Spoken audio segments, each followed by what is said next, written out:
Episodio tercero. El Renacimiento. Rubens Medel en la voz de Francis Schaeffer.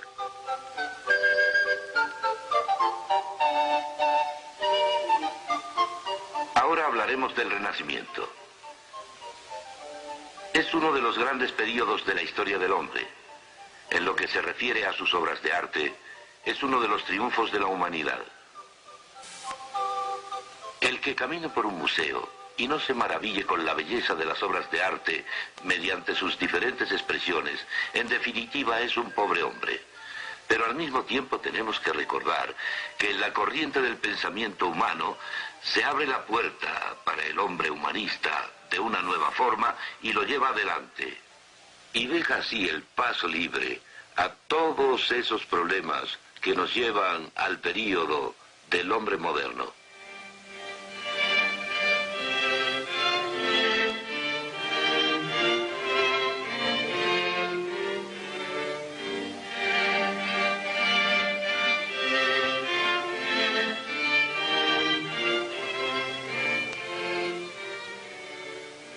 A través de la historia, los artistas han hecho dos cosas, han reflejado su cultura, muchas veces con más exactitud que los escritores y también que los filósofos.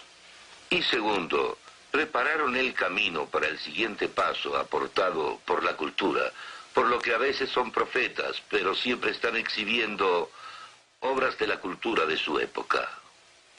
El cambio producido con el Renacimiento puede claramente observarse en el arte. Hasta entonces, la pintura florentina había sido como el arte bizantino, pero menos pulido, sin gracia y sin profundidad. La gente no era representada en forma realista.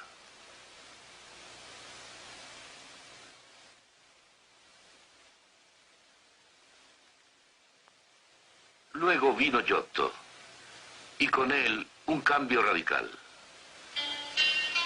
Se le encomendó pintar el juicio final, y en él pintó un retrato realista de su patrón, Enrico Scrovini, el hombre que pagó por la obra.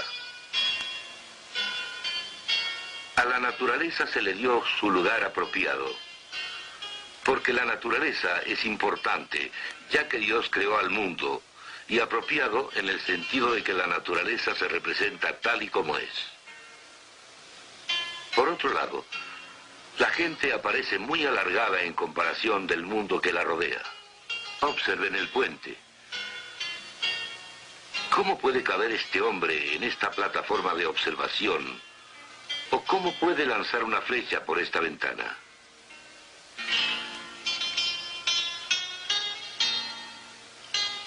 El mismo hombre que pintó esto diseñó el bello campanario, el campanile, junto a la Catedral de Florencia.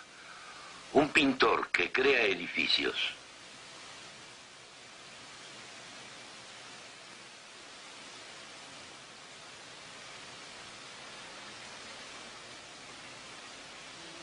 Ahora pasaremos a un gran descubrimiento en el arte renacentista.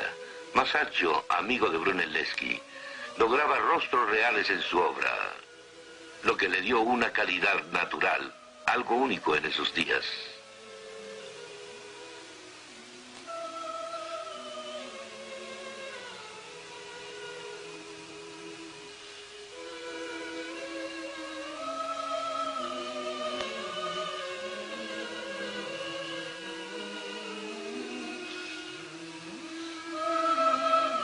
Los pintores que precedieron a Masaccio, incluyendo a su maestro Masolino, pintaron sus figuras como si estuvieran de puntas. Masaccio representó los pies bien puestos en el suelo.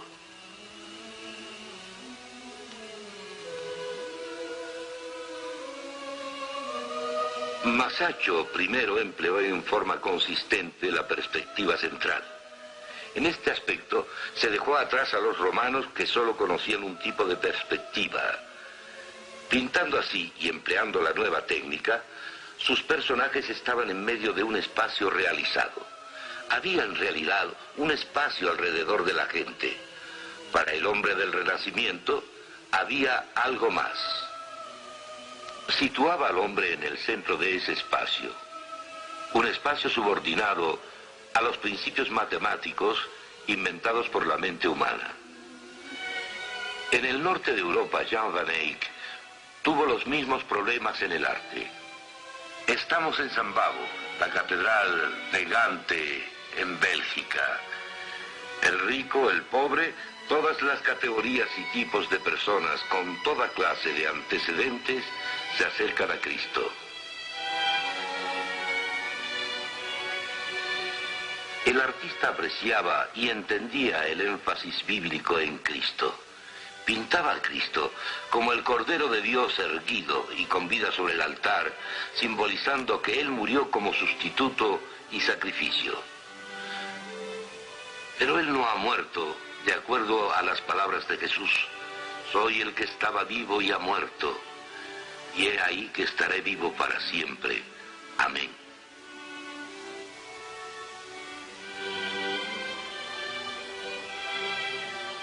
Van Eyck dominó la luz y el aire y fue el primer gran maestro de la pintura paisajista.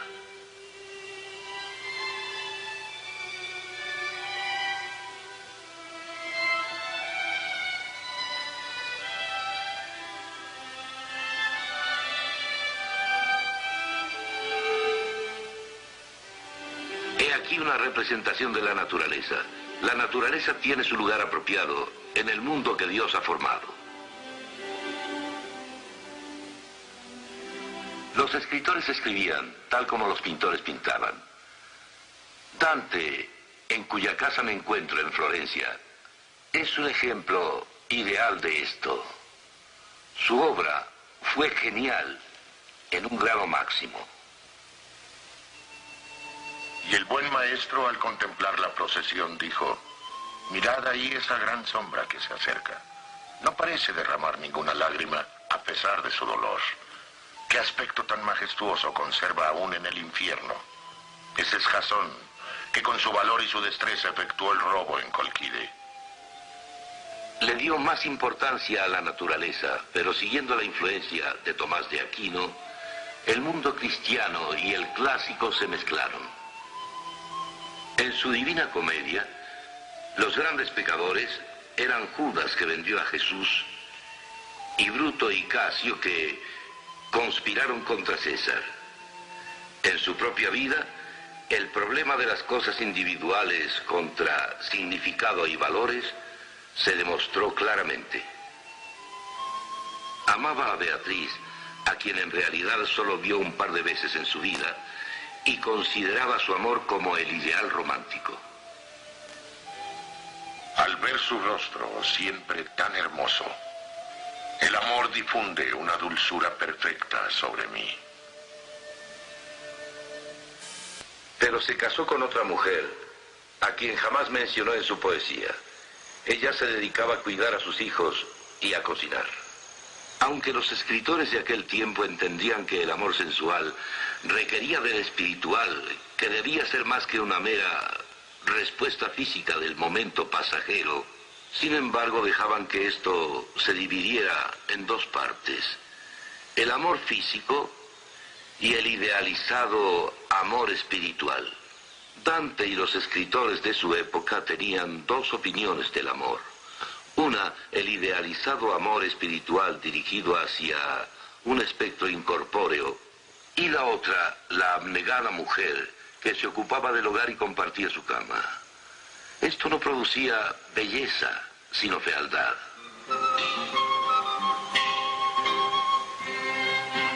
La cúpula de Florencia. Brunelleschi la diseñó y la construyó. Logró un gran triunfo artístico, así como también realizó una proeza de ingeniería.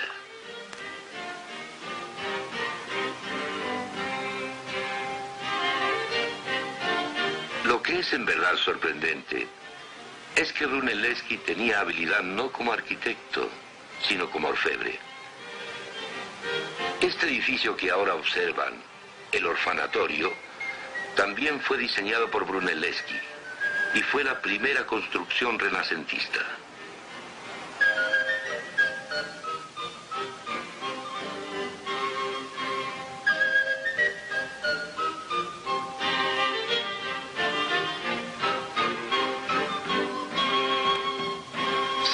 aún más atención al hombre. Sabemos poco de aquellos que levantaron las catedrales góticas o de los que escribieron los cantos gregorianos. Ahora el artista mismo se volvió importante. He aquí una biografía de Brunelleschi. Algunos de sus contemporáneos escribieron autobiografías y empezaron a realizarse esculturas, retratos y también autorretratos de los artistas. A principios del Renacimiento todo era diferente. La naturaleza tenía su lugar apropiado. El hombre estaba en su sitio apropiado y podía haber sido precioso. Pero en un cierto punto, a lo largo del Renacimiento, las escalas cambiaron y el hombre mismo se colocó en el centro por completo, dejando libre el camino a toda la destructiva fuerza del humanismo que siguió a lo largo de la Ilustración y aún hasta nuestros días.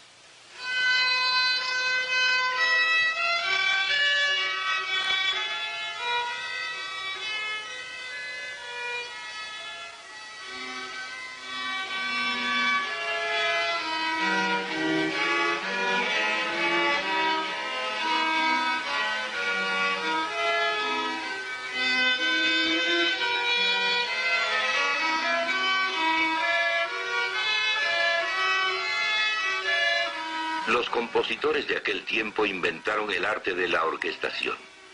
No solo cada instrumento tocaba una voz diferente, sino que también una melodía diferente.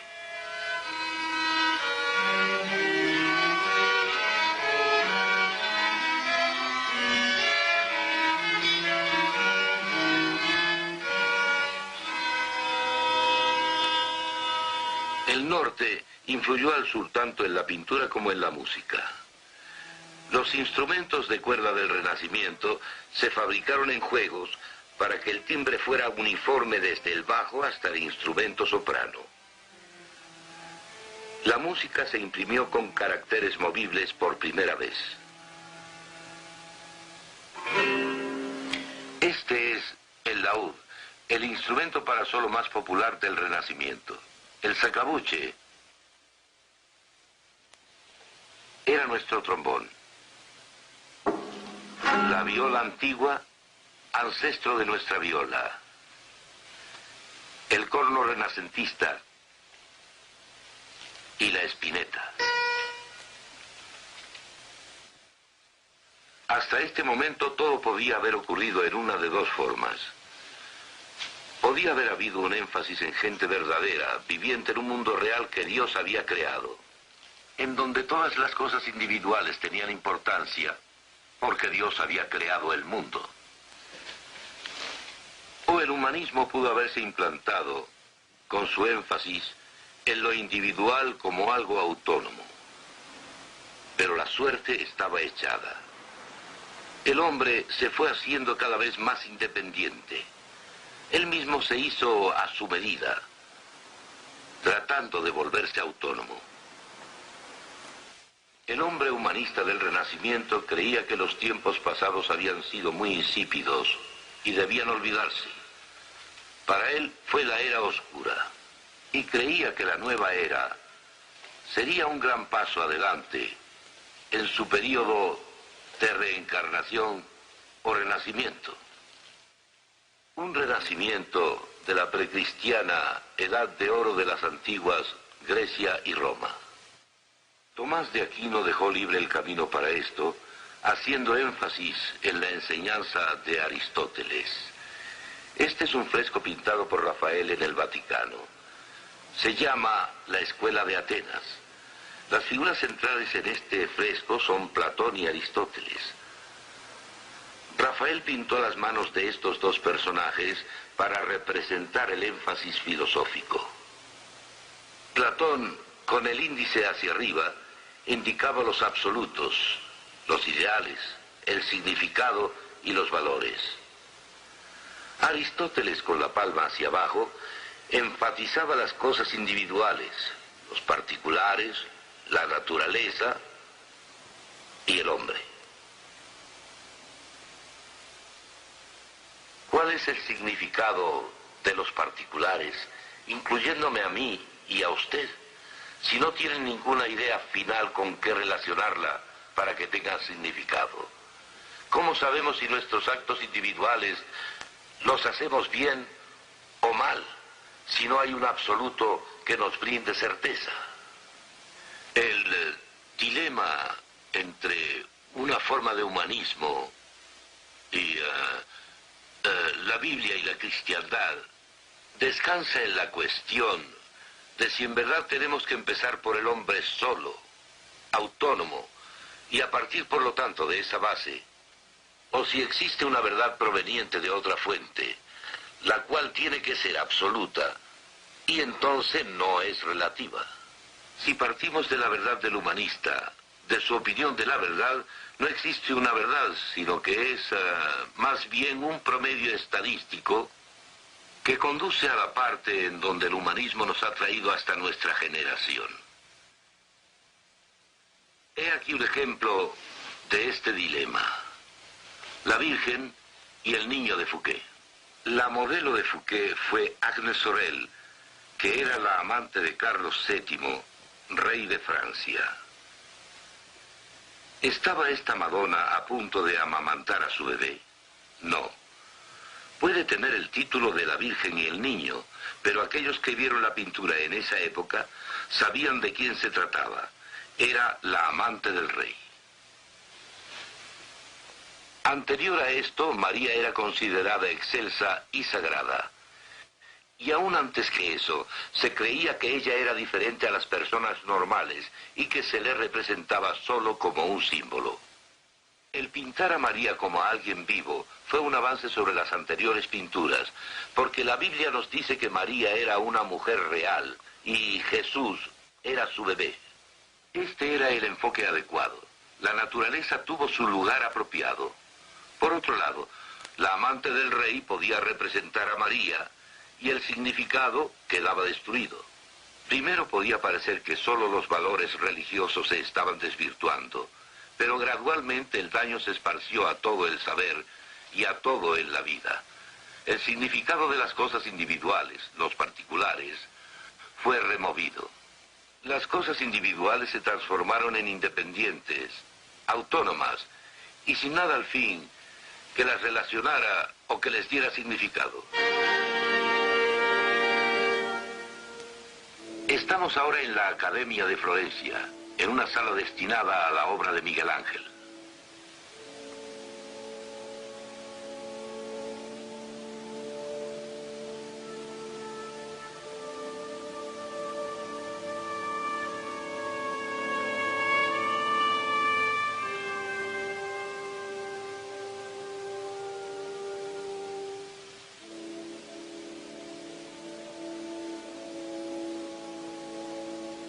En ambos lados observamos las estatuas de Miguel Ángel llamadas Los Cautivos.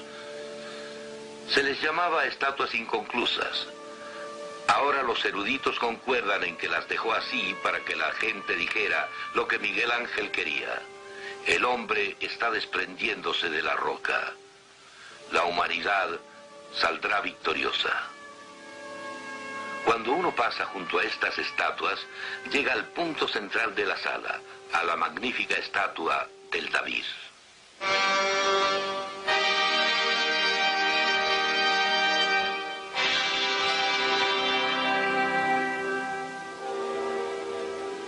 De una pieza defectuosa de mármol, Miguel Ángel, con todo su genio, esculpió su David, una pieza de arte casi sin rival en el mundo.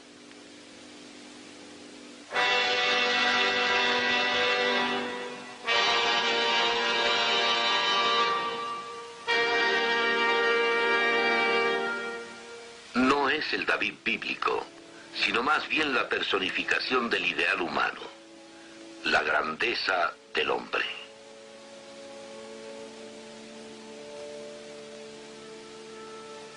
Hacia el final de su vida, Miguel Ángel se dio cuenta de que el humanismo no era suficiente. No había y no hay hombre como David.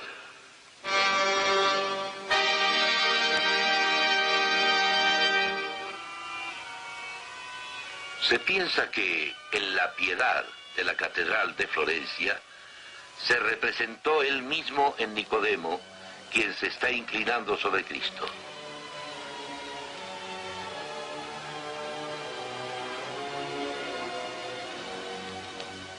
fuerza del humanismo se debilitó, si no es que se ausentó.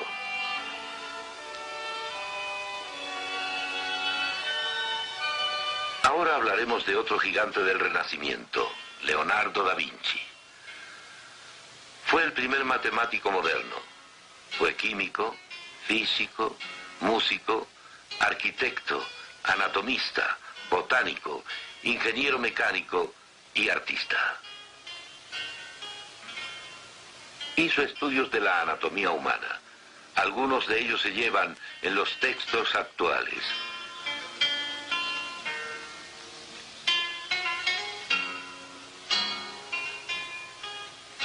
Fue el prototipo del hombre del Renacimiento. Podía hacer casi todo y lo hacía bien.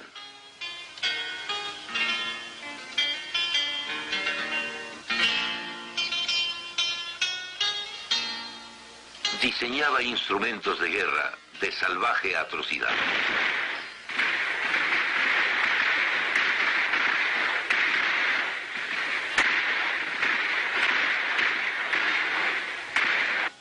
Diseñó los veleros.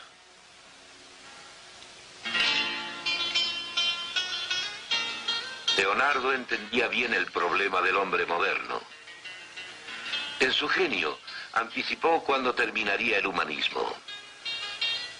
Comprendía que el hombre humanista, partiendo solo de las ideas individuales, o sea, los particulares, no tenían una unidad que les diera significado.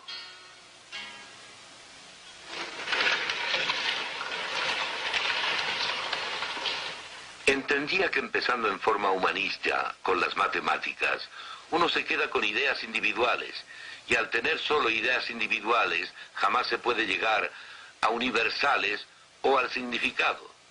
Por el contrario, queda a merced de la mecánica.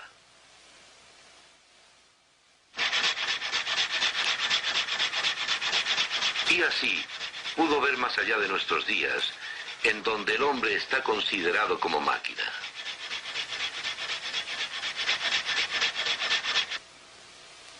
Después Leonardo pensó que tal vez el pintor, el hombre sensible, llegaría al significado, por lo que trató y trató de representar al alma. No al alma en el sentido cristiano, más bien trataba de capturar visualmente los universales desde los particulares que observaba. Fracasó.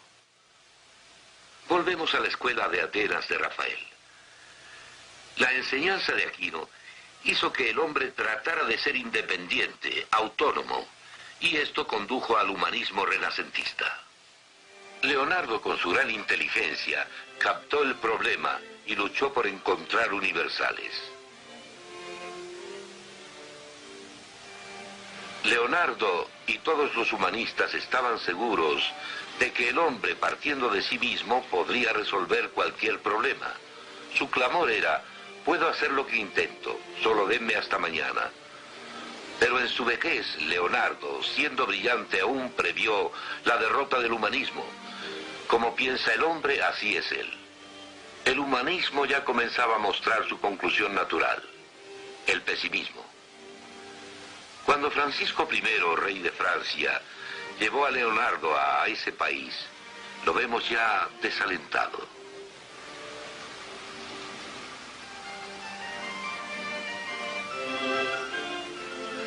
Aquel que no logre captar la belleza del Renacimiento al caminar por Florencia, creo que es un pobre hombre. Me fascina ir a Florencia y pasear por los museos o caminar por las calles, pero por otro lado, el que solo vea la belleza y la gloria del Renacimiento, en donde el hombre mismo se volvía cada vez más autónomo y no capta este quebranto, tampoco entiende el Renacimiento.